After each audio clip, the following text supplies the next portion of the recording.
ஜெபம். அன்பின் தகப்பனே, உம்மை நன்றியோடு துதிக்கிறோம் அப்பா, ஸ்தோத்தரிக்கிறோம், நன்றி செலுத்துகிறோம். உம்முடைய அன்புக்காக, உம்முடைய கிருபைக்காக, உம்முடைய இரக்கங்களுக்காக நன்றி அப்பா.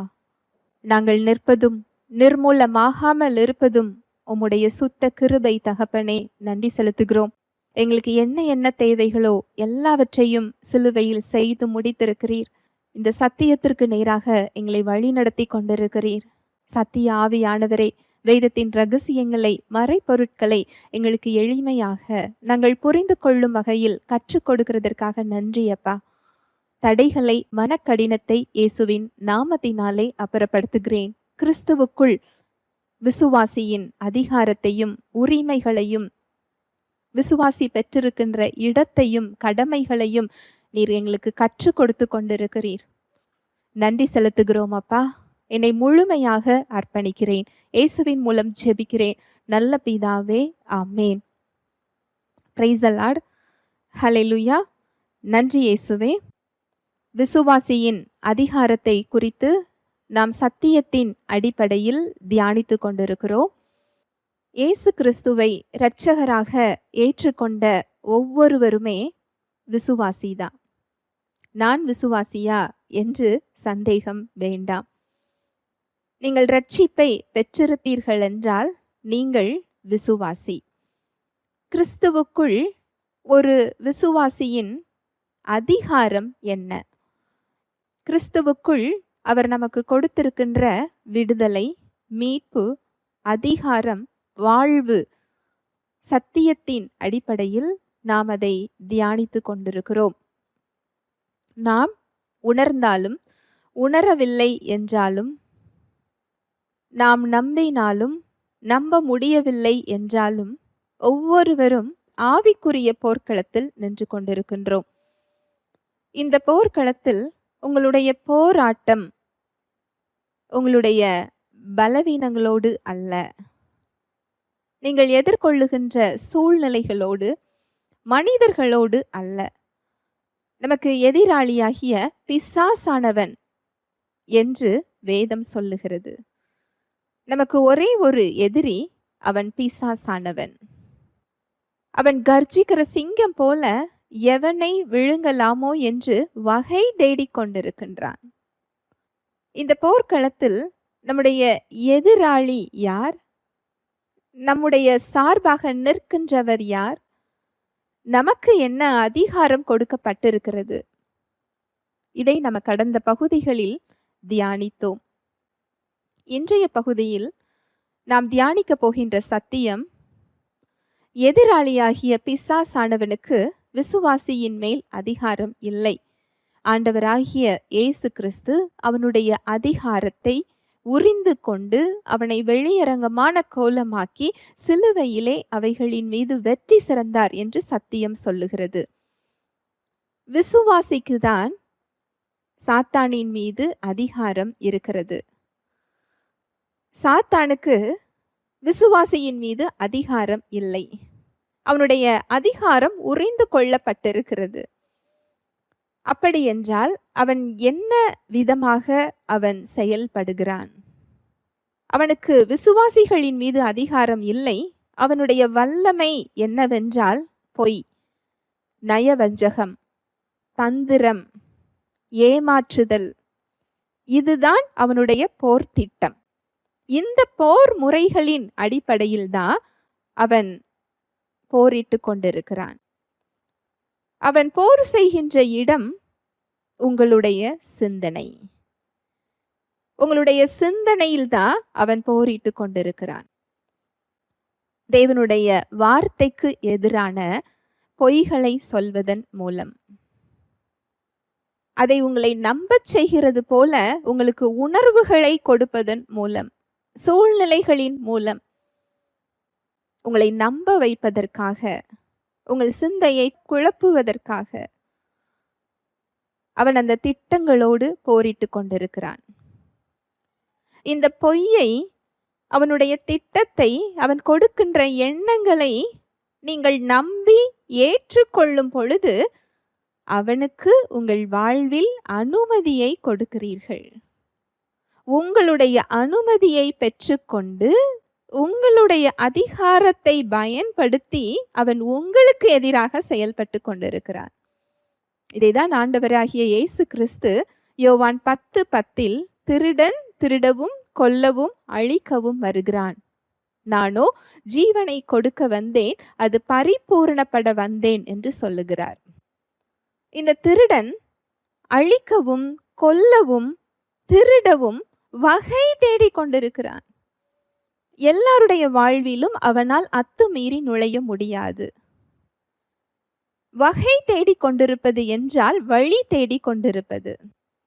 திருடன் எப்படி ஒரு பலவீனமான பாதுகாப்பு இல்லாத ஒரு இடத்தை தேர்ந்தெடுத்து திருடுவார்களோ, அதுபோல இந்த திருடனும் பலவீனமான இடம் எங்கே இருக்கிறது, அந்த இடத்தில் தனது பொய்யை சொல்லும் பொழுது அவர்களுக்கு சத்தியம் தெரியாததினால் அந்த பொய்யை நம்பி ஏற்றுக்கொள்ளும் போது அங்கு வழி கிடைக்கிறது.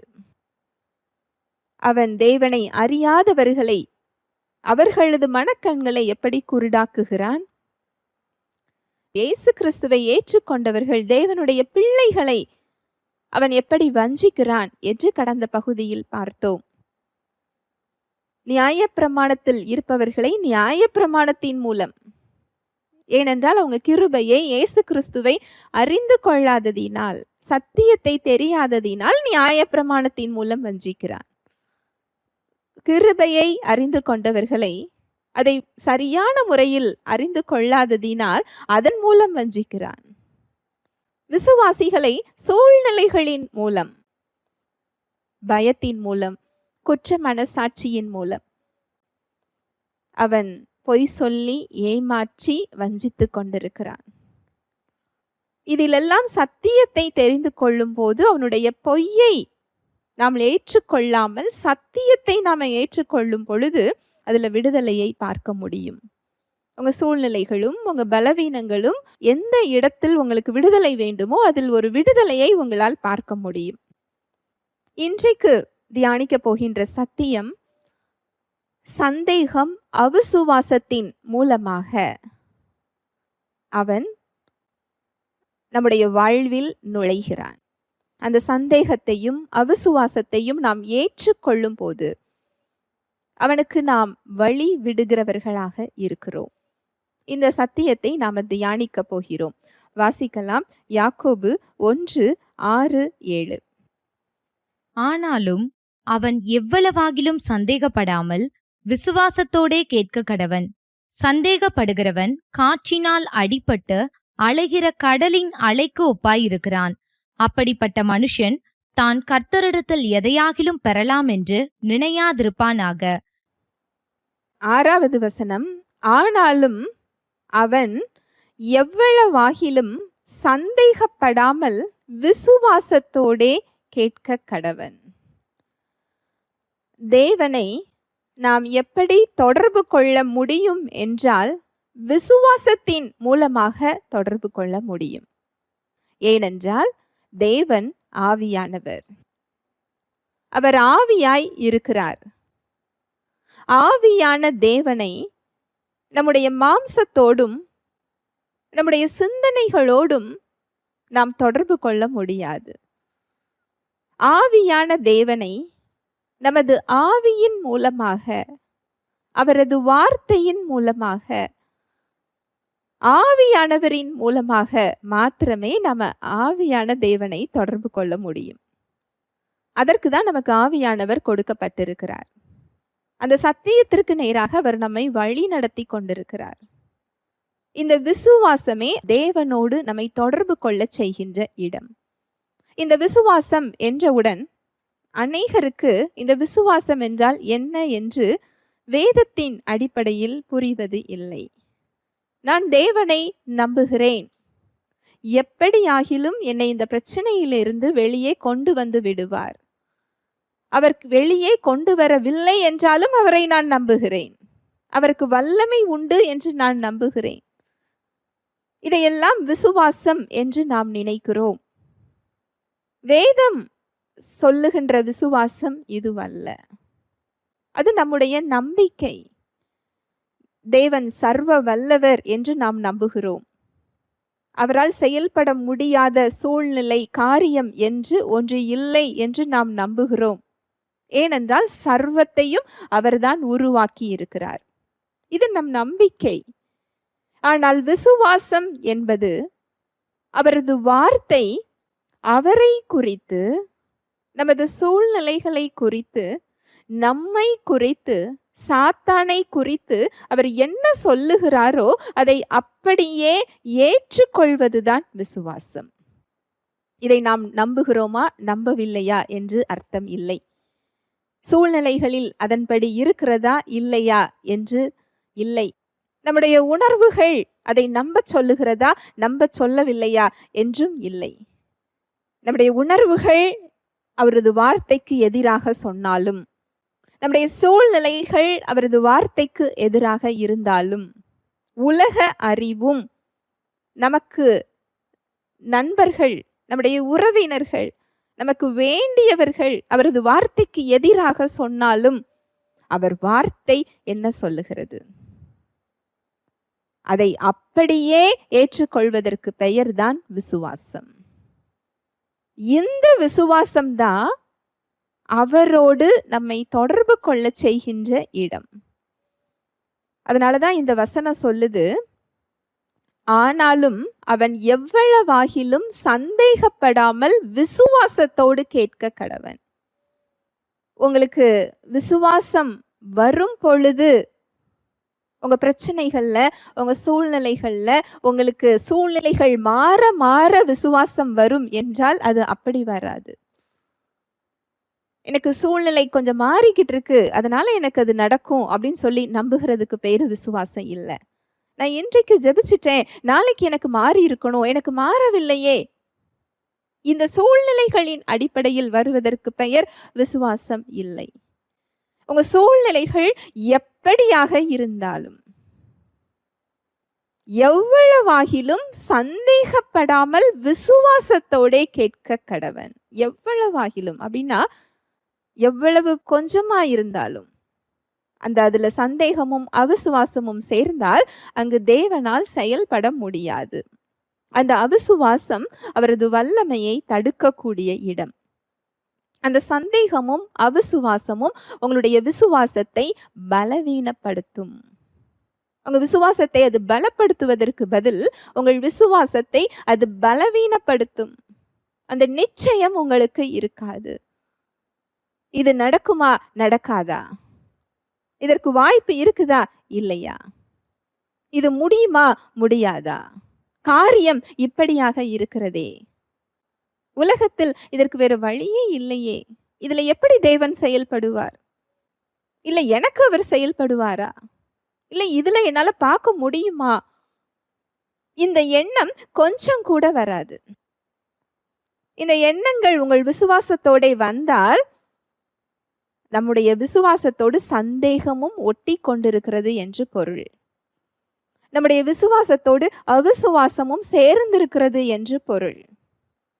அநேகருக்கு புரிவது இல்லை, விசுவாசமும் அவிசுவாசமும் ஒன்றாக இருக்க முடியும் என்று புரிவது இல்லை. அவர்களுக்கு நான் தேவனை விசுவாசிக்கிறேன், எனக்கு நம்பிக்கை இருக்கிறது, அதையே விசுவாசமாக எடுத்துக்கொள்ளுகிறார்கள். ஆனால் அந்த விசுவாசத்துக்கு மத்தியில் இது இப்படி இருக்கிறதே, எப்படி இந்த காரியம் ஆகும், மருத்துவர் இப்படி சொல்லிவிட்டாரே, இதற்கு மேல் என்னால் இதுல சுகத்தை பார்க்க முடியுமா என்று யோசித்துக் கொண்டே, இயேசுவின் தழும்புகளால் நான் சுகமானேன், இயேசுவின் தழும்புகளால் நான் சுகமானேன், நான் அவரை நம்புகிறேன், என் நோயை சுமந்து விட்டார் என்று அப்படியும் இப்படியும் சொல்லுவது விசுவாசமும் அவிசுவாசமும் ஒன்றாக இருக்கிறது என்று பொருள். அந்த சந்தேகமானது உங்களது விசுவாசத்தை பலவீனப்படுத்தும். அது உங்க விசுவாசத்தை பலப்படுத்தாது.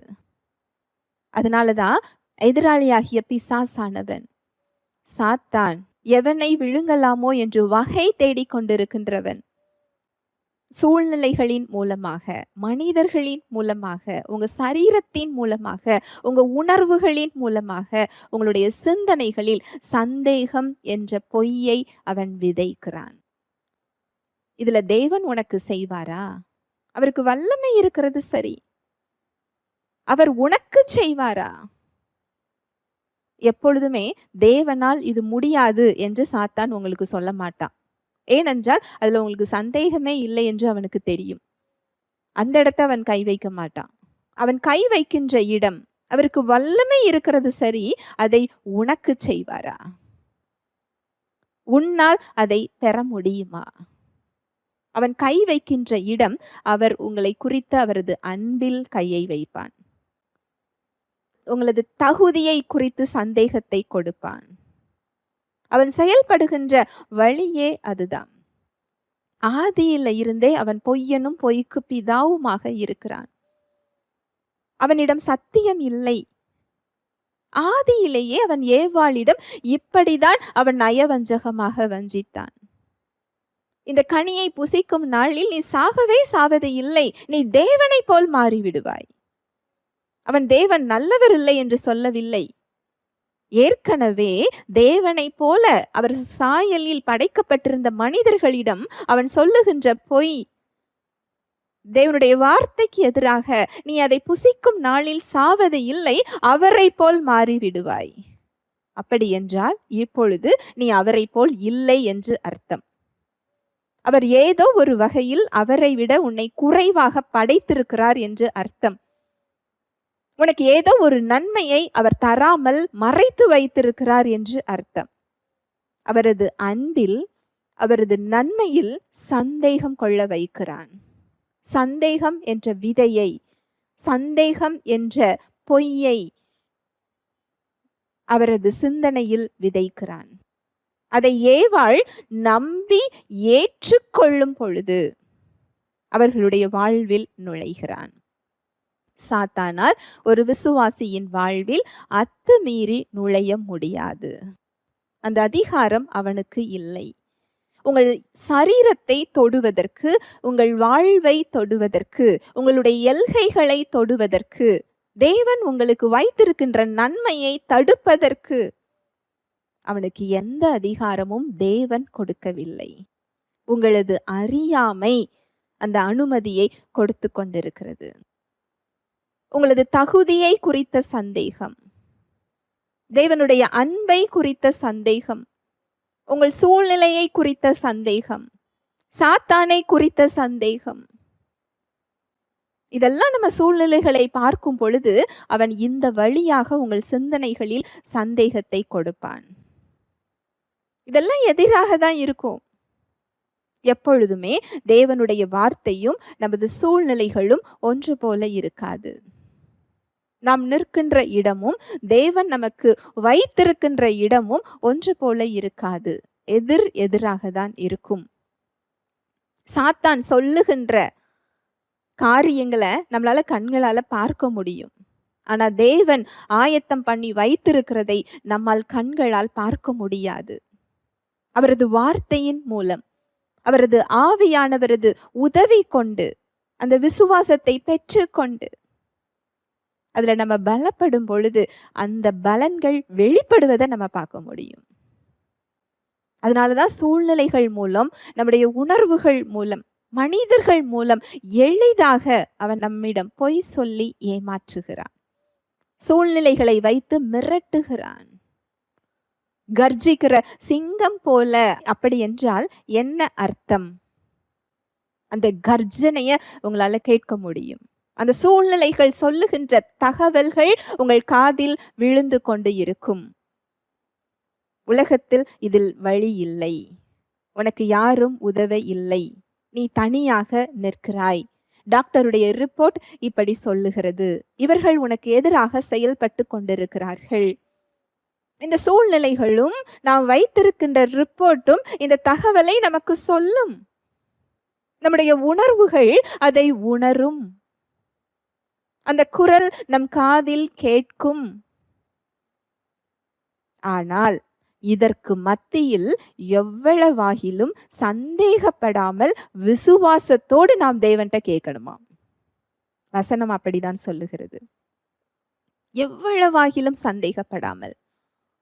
அங்க சூழ்நிலைகள் எதிராக நமக்கு தகவல்களை தந்து கொண்டிருக்கும் போது நம்முடைய உணர்வுகள் அவரது வார்த்தைக்கு எதிராக, அவரது அன்புக்கும் அவரது வல்லமைக்கும் கிறிஸ்துவுக்குள் நமக்கு கொடுக்கப்பட்ட அதிகாரத்திற்கும் அடையாளத்துக்கும் எதிராக உணர்வுகள் நமக்கு எண்ணங்களை கொடுக்கும்.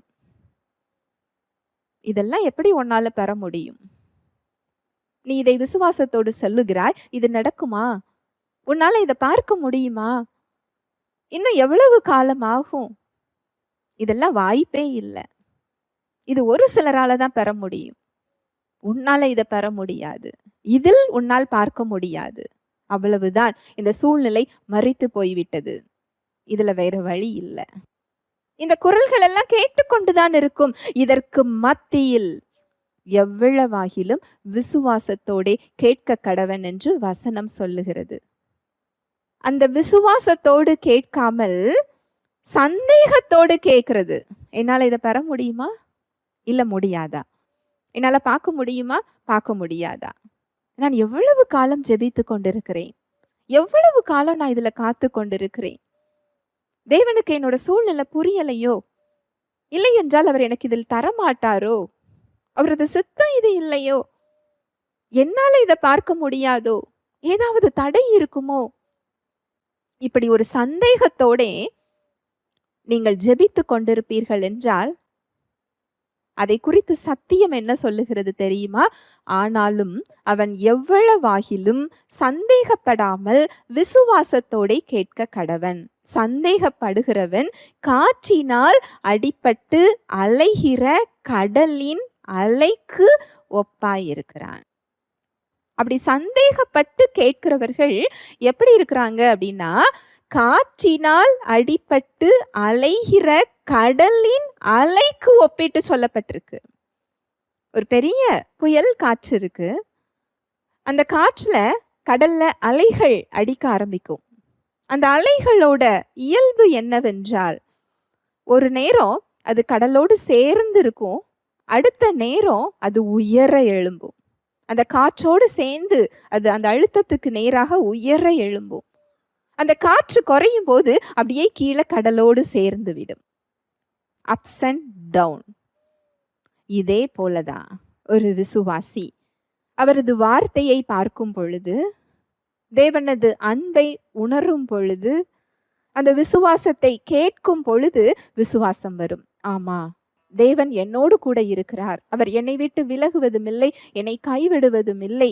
அவரது வார்த்தை சொல்லுகிறது, இந்த இடத்துல நான் இருக்க வேண்டாம், தேவனால் பிறப்பதெல்லாம் உலகத்தை ஜெயிக்கும் என்று சொல்லுகிறது, எனக்கு அந்த ஜெயத்தை அவர் கொடுத்திருக்கிறார், ஆமாம் என்று ஒரு நேரம் சொல்லுவோம். அடுத்து சூழ்நிலைகள்ல இருந்து அந்த கர்ஜனை கேட்கும் பொழுது, நம்முடைய உணர்வுகளில் அந்த கர்ஜனையை உணரும் பொழுது, நம்முடைய சிந்தனைகளுக்குள்ள அந்த எண்ணங்கள் வரும் பொழுது, இதுல என்னால பார்க்க முடியுமா? இன்னும் எவ்வளவு காலம் ஆகும்? எனக்கு அவர் கொடுப்பாரா? அதுக்கு அவருக்கு விருப்பம் இருக்கிறதா? சித்தம் இருக்கிறதா? இவ்வளோ பெரிய பிரச்சனையா இருக்குதே, இதுல பார்க்க முடியுமா என்று அடுத்த வினாடி அது கேட்கும். சந்தேகம் அப்படிதான் கேட்கும். அவிசுவாசம் அப்படிதான் கேட்கும். விசுவாசத்தை பார்க்கும் பொழுது, தேவனது வார்த்தையை பார்க்கும் பொழுது அது விசுவாசத்தை பேசும். பிரச்சனைகளை பார்க்கும் பொழுது அது சந்தேகத்தை பேசும். அதனாலதான் காற்றினால் அடிபட்டு அலைகிற கடலின் அலைக்கு ஒப்பிட்டு அது சொல்லப்பட்டிருக்கு.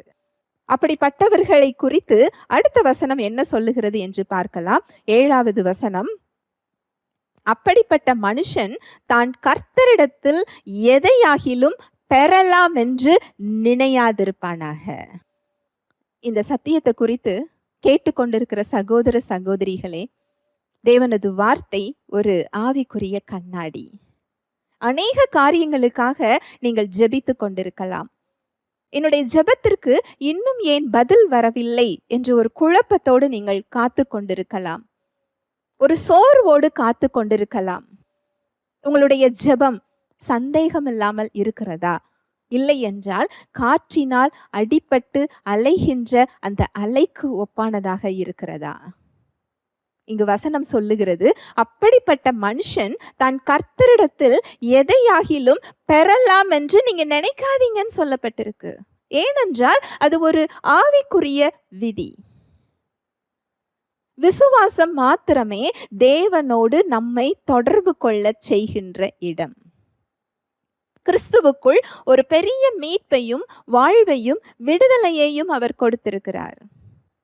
இன்றைக்கு நீங்க தேடுகின்ற சமாதானம், சுகம், விடுதலை, மகிழ்ச்சி வெளியில் இல்லை, அது உங்களுக்குள் இருக்கிறது.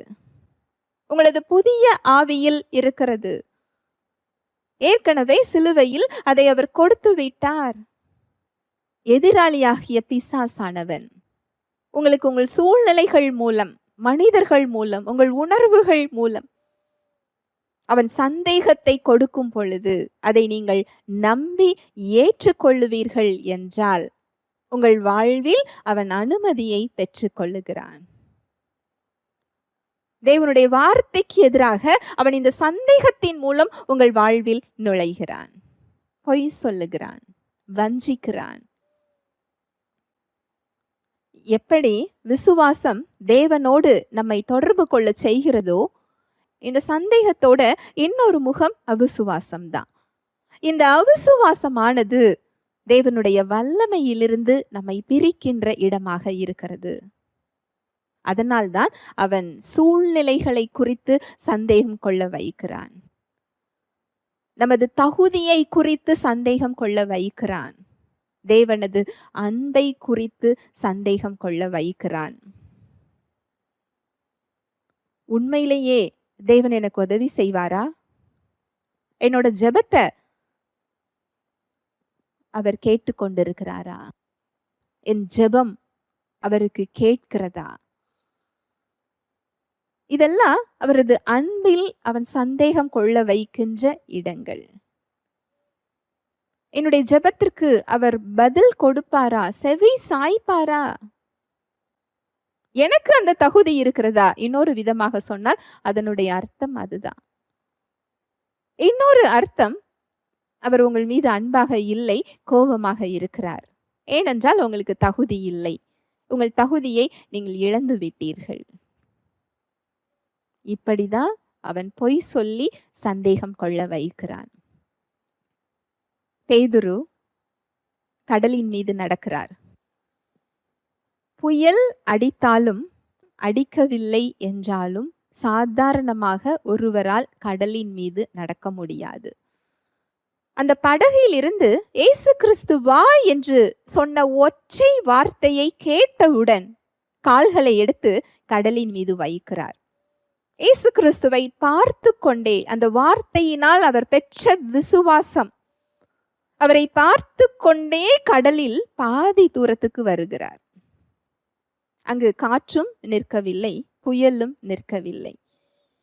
ஆனால் அந்த புயல் அடிக்கிற சத்தம் காதுகளில் கேட்டுக்கொண்டுதான் இருக்கிறது.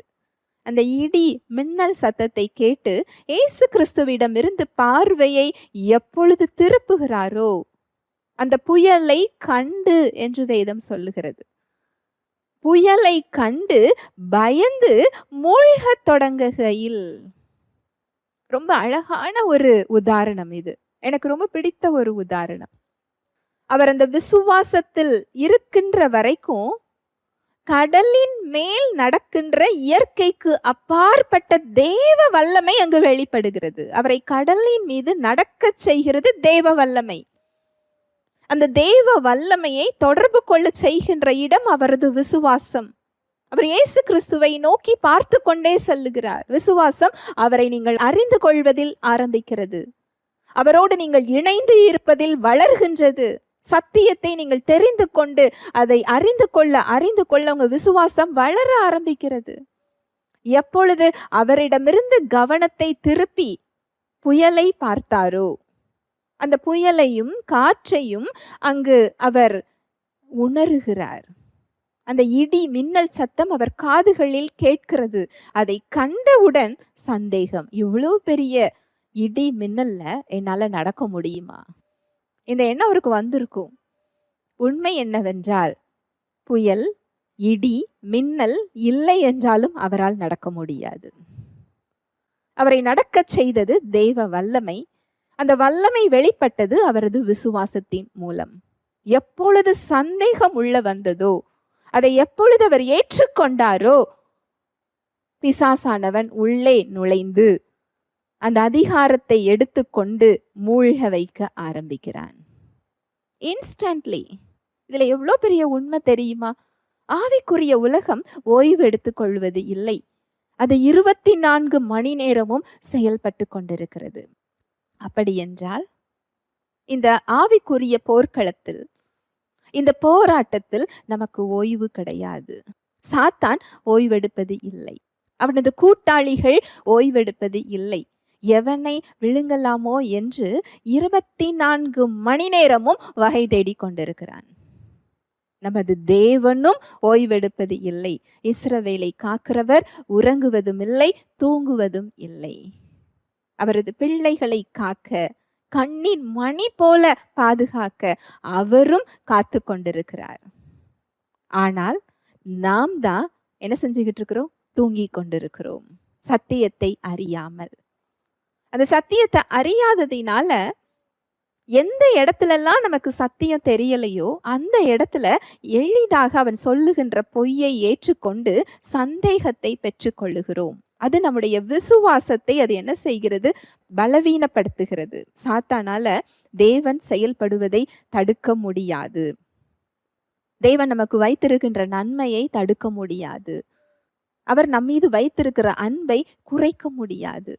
ஆனால் நமது சந்தேகமும் அவிசுவாசமும், அவன் கொடுக்கின்ற அந்த சந்தேகத்தையும் அவிசுவாசத்தையும் நம்ம ஏற்றுக்கொள்ளும் போது அது தேவன் செயல்படுவதை தடுக்கும். நீங்க தேவன் மேல சந்தேகம் கொள்ளாம இருக்கலாம். சூழ்நிலைகளுக்கு மத்தியில இதுல நான் பார்ப்பேனா என்று நீங்கள் கேட்பீர்கள் என்றால் அவரது வார்த்தையை சந்தேகம் கொள்ளுகிறீர்கள் என்று அர்த்தம். அவர் வார்த்தையை நீங்கள் சந்தேகம் கொள்ளுகிறீர்கள் என்றால் அது தேவனை சந்தேகம் கொள்ளுகிறீர்கள் என்று அர்த்தம். அந்த பொய் தான் தேவன் செயல்படுவதை தடுக்கிறது. நமது அதிகாரத்தை எடுத்துக்கொண்டு நமக்கு எதிராக அவன் பயன்படுத்தி கொண்டிருக்கிறான். ஹல்லேலூயா, பிரைஸ் தி லார்ட். ஜெபிக்கலாம். அன்பின் தகப்பனே, உம்மை நன்றியோடு துதிக்கிறோம் அப்பா, ஸ்தோத்தரிக்கிறோம், நன்றி செலுத்துகிறோம். உம்முடைய அன்புக்காக, கிருபைக்காக நன்றி அப்பா. சந்தேகத்தின் மூலம், அவிசுவாசத்தின் மூலம் தேவ வல்லமையை எங்கள் வாழ்வில் தடுக்கிறான். அவனால் தேவனை தடுக்க முடியாது. தேவன் எங்களுக்கு வைத்திருக்கின்ற நன்மையை தடுக்க முடியாது. இந்த எதிராளியாகிய பிசாசானவன் சந்தேகம் என்ற பொய்யின் மூலம், அவிசுவாசம் என்ற பொய்யின் மூலம் எங்கள் சிந்தனைகளில் நுழைந்து விசுவாசிகளின் வாழ்வில் அதிகாரத்தை எடுத்துக் கொள்ளுகிறான். என்ற சத்தியத்தை இன்று எங்களுக்கு கற்றுக் கொடுத்திருக்கிறீரப்பா, நன்றி செலுத்துகிறோம். எப்படி சூழ்நிலைகளை பார்க்கும் பொழுது சந்தேகமும் அவிசுவாசமும் வருகிறதோ அதுபோல விசுவாசத்தை துவக்குகிறவரும் முடிக்கிறவருமாகிய இயேசு கிறிஸ்துவை பார்க்கும் பொழுது விசுவாசம் வளர ஆரம்பிக்கிறது. கிறிஸ்துவை குறித்த சத்தியத்தை அறிந்து கொள்ளுவதன் மூலம் விசுவாசம் பெருக ஆரம்பிக்கிறது. இந்த சத்தியத்தை அறிந்து கொண்டு விசுவாசத்தில் நாங்கள் பலப்பட்டு அவன் தருகின்ற பொய்களை எதிர்க்கக்கூடிய பலத்தை, கிருபையை எங்களுக்கு நீங்க தருகிறதற்காய் நன்றியப்பா. இதை கேட்டுக்கொண்டிருக்கிற ஒவ்வொரு சகோதர சகோதரிகளையும் நான் இயேசுவின் நாமத்தினாலே ஆசீர்வதிக்கிறேன். அவங்க வாழ்வில் உள்ள எல்லா பாவ சாப கட்டுகளையும் இயேசுவின் நாமத்தினாலே அப்புறப்படுத்துகிறேன். தேவ வாழ்வை, தேவ ஆசீர்வாதத்தை, தேவ சமாதானத்தை இயேசுவின் நாமத்தினாலே அவர்கள் வாழ்வில் நான் கட்டவிழ்கிறேன். இயேசுவின் மூலம் ஜெபிக்கிறேன் நல்ல பிதாவே, ஆமென்.